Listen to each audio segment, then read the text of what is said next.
Hello students, welcome to Economics Wala.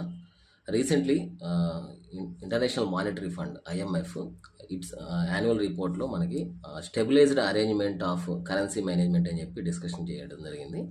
అయితే దీని గురించి జనరల్గా ఇండియాలో 3 types of exchange rate regimes ఉంటాయండి. ఒకటేమో ఫిక్స్డ్ ఎక్స్చేంజ్ రేటు, రెండోదేమో ఫ్లోటింగ్ ఎక్స్చేంజ్ రేటు, మూడోది వచ్చి మేనేజ్డ్ ఫ్లోట్ అంటే మిక్స్డ్ ఉంటుందండి.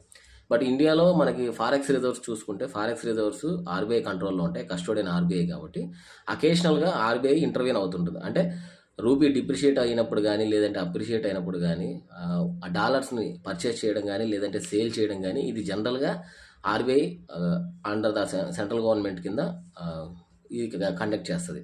అంటే ఇది జనరల్గా ఏంటంటే ఫ్లోటింగ్ ఎక్స్చేంజ్ రేట్ సిస్టంలో డిమాండ్ అండ్ సప్లై మీదనే డిపెండ్ అయ్యేది. బట్ ఇక్కడ ఏంటంటే మనకు ఆర్బీఐ అకేషనల్గా ఇంటర్వ్యూన్ అవుతుంటుంది కాబట్టి దీన్ని డర్టీ ఫ్లోట్ అని కూడా అంటారండి.